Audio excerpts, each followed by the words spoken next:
नमस्कार, मी वर्षा Prabhakar Shelke from Vaishali tutorials.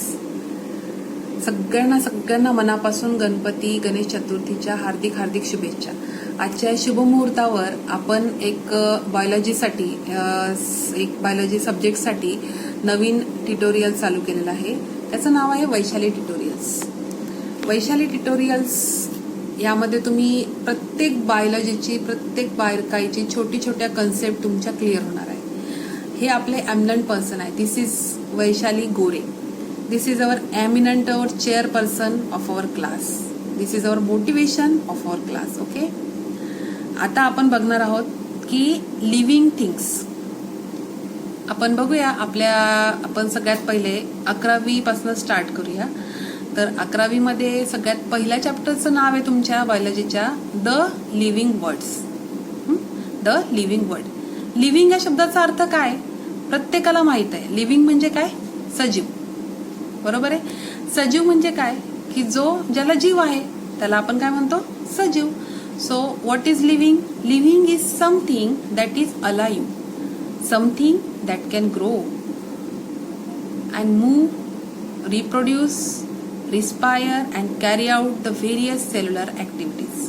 Living things म्हणजे काय की जो वाढतो, जो एका ठिकाणाहून दुसऱ्या ठिकाणी जातो, जो रिप्रोड्यूस होतो आणि जो रिस्पायर करतो, जो वेगवेगळ्या ऍक्टिव्हिटीज कॅरी आउट करतो, that is called as a living things.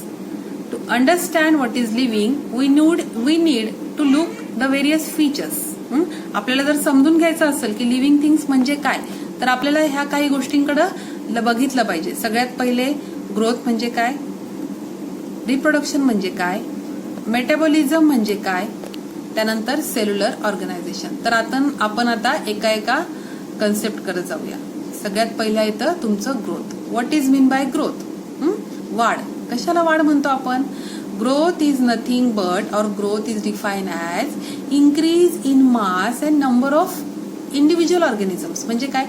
एखाद्या ऑर्गॅनिझमचं वजन वाढतंय, मास वाढते, किंवा एखाद्या घरामध्ये किंवा एखाद्या ठिकाणी नंबर ऑफ इंडिव्हिज्युअल्स वाढतात, that is called as a growth.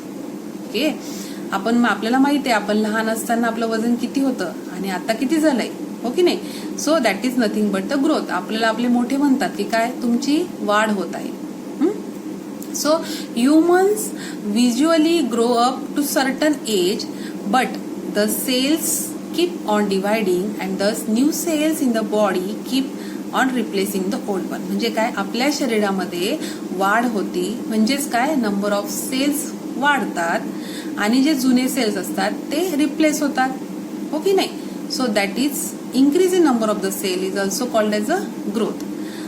But in case of non-living things, आता नॉन लिव्हिंग थिंग्स मध्ये काय होत असलं पाहिजे? नॉन लिव्हिंग थिंग्स मध्ये काय होतं? ह्या सगळ्या ऍक्टिव्हिटी होत नाही, त्यामुळे आपण त्यांना नॉन लिव्हिंग थिंग्स म्हणतो. ठीक आहे. So living things grow due to the cell division. म्हणून आपण सांगितलं की सगळ्यात महत्वाची टर्म आहे आपल्याकडे काय? Cell division. आता सेकंड पॉइंट बघूया आपण. Reproduction. What do you mean by reproduction? प्रजनन. म्हणजे काय की नवीन ऑर्गॅनिझम्स तयार होणं. So it is the process by which an organism produce an individual like its own. आपण जर एखाद्या आंब्याची कोय जमिनीत लावली तर काय होतं? त्यापासून आंबाच येतो. Okay, so same individual is produce from the same one. Okay, so this is the process which produces an individual like its own. This is important thing, own. Okay, आता रिप्रोडक्शन कोणत्या प्रकारचं असतं? Reproduction is of 2 types. एक sexual reproduction असतं आणि एक asexual reproduction असतं. Sexual reproduction ज्यामध्ये मेल आणि फिमेल गॅमेट्स फ्यूज होऊन झायगोट तयार होऊन एम्ब्रिओ तयार होतो. असेक्शुअल रिप्रोडक्शन ज्यामध्ये मेल फिमेल गॅमेट्स नसतात. हे सगळ्यांना माहिती. आपण आज काय करतोय? फक्त बेसिक बघतोय. आपल्या 11th स्टँडर्ड मधल्या पहिल्या चॅप्टरचा आपण बेसिक बघतोय. Second is your human reproduce by the sexual reproduction. म्हणजे जे काही ह्युमन बिंग्स आहेत ते फक्त सेक्शुअल रिप्रोडक्शननीच रिप्रोड्यूस होतात. But the unicellular organisms like the bacteria which grow by division, cell division, हो की नाही? म्हणजे जे युनिसेल्युलर ऑर्गॅनिझम्स असतात ते सेल डिव्हिजननी वाढतात. आता युनिसेल्युलर म्हणजे काय? Uni means one, cellular means cell. ज्यांच्यामध्ये सिंगल सेल आहे दॅट इज युनिसेल्युलर. आपण कोण आहे? मल्टीसेल्युलर. आपल्यामध्ये काय आहेत? जास्त सेल्स आहेत. ओके नाही. So reproduction again can not be considered as a typical characteristics for the living. आपण फक्त रिप्रोडक्शनच असं लिव्हिंग थिंगचं कॅरेक्टर आहे असं म्हणू शकत नाही.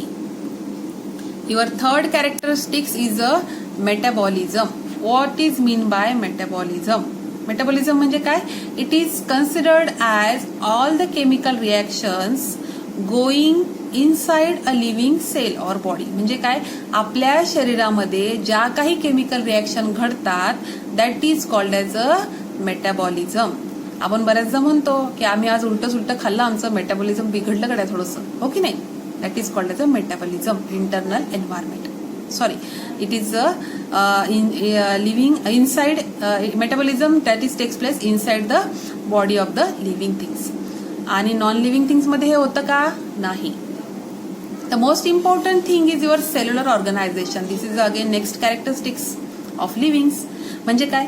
की आपल्याला माहिती आहे की सेल्युलर ऑर्गनायझेशन आहे. सेल्युलर ऑर्गनायझेशन म्हणजे काय?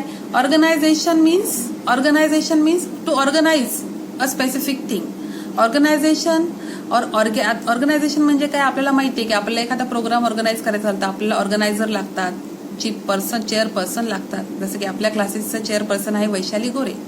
त्याप्रमाणे आता आपल्याला बघतो की आपल्या बॉडीजमध्ये सुद्धा एक ऑर्गनायझिंग पर्सन आहे. कोणता? आपला ब्रेन आहे, जो मोस्ट इम्पॉर्टंट पार्ट आहे आपल्या शरीराचा, हो की नाही?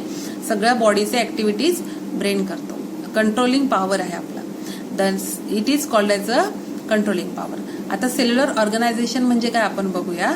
The organisms are made up of the cells. आपल्याला माहिती आहे ऑर्गॅनिझम्स कशाने बनलेले आहेत? सेल्सनी बनलेले आहेत. Cells they are followed by the tissues. सेल्सच्या नंतर काय बनतात? Tissues, which forms an organ. वेगळे वेगळे टिश्यूज एकत्र येऊन काय तयार करतील? ऑर्गन. आणि वेगळे वेगळे ऑर्गन एकत्र येऊन काय करतील? ऑर्गन सिस्टीम, हो की नाही? So organ system together form an organization. आता ही झाली आपली organization. So this kind of the cellular organization is absent in non living things. आपण एक्झाम्पल्स बघूया आता याचे. काय असतील बरं? नर्वस सेल्स असतील आपले, मसल्स असतील, टिश्यूज असतील, हे सगळे आपले सेल्युलर ऑर्गनायझेशनचे एक्झाम्पल्स आहेत. आता सगळ्यात महत्वाचं आपण म्हणतोय की एखादा ऑर्गॅनिझम्स लिव्हिंग आहे. आपल्या चॅप्टरचं नाव आहे द लिव्हिंग वर्ल्ड. तर लिव्हिंग थिंग्स असण्याचे काही कॅरेक्टरिस्टिक्स असतात. त्यामध्ये सगळ्यात पहिले कॅरेक्टरिस्टिक्स याच्यामध्ये मेन्शन केलेले आहेत. काय? A living thing is able to maintain the body internal environment which is referred to as a homeostasis. म्हणजे काय? की लिव्हिंग थिंग्स जे असतात ते आपल्या बॉडीचं इंटरनल एन्व्हायरमेंट मेंटेन करतात. त्याला आपण काय म्हणतो? होमिओस्टॅसिस. हे लिव्हिंग थिंग्समध्ये प्रेझेंट असतं, नॉन लिव्हिंग थिंग्समध्ये नसतं. म्हणजे इंटरनल एन्व्हायरमेंट मेंटेन करण्याचं काम हे लिव्हिंग थिंगमध्ये असतं. Second is must be capable of distinguishing or breeding of a nutrient to perform the metabolic processes. म्हणजे काय? की आपण बघतो की लिव्हिंग थिंग्स जे आहे, आपण अन्न खातो, खाल्ल्यानंतर काय होतं? लगेच डायजेशन होतं. इसेन्शियल न्यूट्रियंट आपल्याला जे काही पाहिजे ते त्या फूडमधनं मिळतात आणि आपण काय करतो? ती ऍक्टिव्हिटी करतो. आपल्याला एनर्जी फील होते. आपण जेवल्याच्या नंतर एनर्जेटिक वाटायला लागतं. So this is happening in the living things. Then living thing possesses a highly organise structure. आपण बघतोय की आपल्यामध्ये जे स्ट्रक्चर आहे आपलं ते ऑर्गनाइज आहे. म्हणजे आपल्यामध्ये हेड, नोज, आईज, इयर्स, हो की नाही, हँड्स, लेग्स, ह्या सगळ्यांचे आपले आपले कॅरेक्टरिस्टिक्स आहे. जसं आपण डोळ्यांनी बघू शकतो. We can see the things with our naked eyes. We can smell the things. We can taste the things. We can hear the various sounds. So this is nothing but the various characters which are organised. Okay, याला म्हणतो आपण organisation. So organised system म्हणजे काय? की living थिंग्समध्ये अशा प्रकारची organise system असते. Must be able to adapt the change in the environment. आपलं काय होतं? शरीर एन्व्हायरमेंटच्या चेंजेसनुसार चेंज होतं. हे फक्त लिव्हिंग थिंग्समध्ये, नॉन लिव्हिंग थिंग्समध्ये नाहीये. Must be capable to increase in mass and size.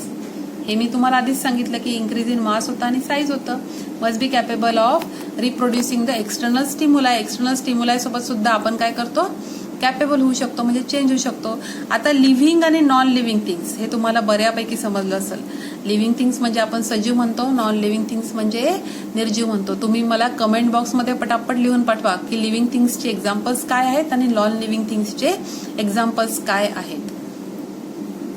Then this is the examples of living and non living things. यामधले एक्झाम्पल्स द्यायचे नाहीयेत, वेगळे एक्झाम्पल्स द्या. आता या ठिकाणी एक फ्लो चार्ट आहे, that is a characters of living things. आपण हे बघितलं की न्यूट्रिशन आहे, ग्रोथ आहे, एक्सक्रिशन आहे, रिप्रोडक्शन आहे, रिस्पिरेशन आहे, then response to change environment आहे. ही अशी लाईफ सायकल आहे आपली की सेल्युलर ऑर्गनायझेशन आपल्या लिव्हिंग थिंग्समध्ये होत असतं. सो दिस इज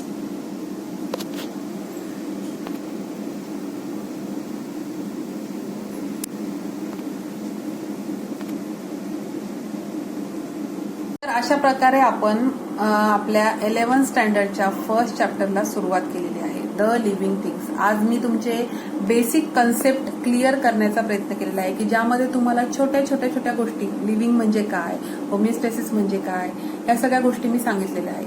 सगळ्यांना ज्यांना ज्यांना हा व्हिडिओ आवडला असेल त्यांनी लाईक करा, ज्यांना शेअर करा आणि सबस्क्राईब करा. माझं हे चॅनलला तुम्ही सबस्क्राईब करा जेणेकरून मला कळू द्या की तुम्हाला हा किती आवडलाय. Okay, I expect like, share and subscribe from you. Okay, bye. Have a great day.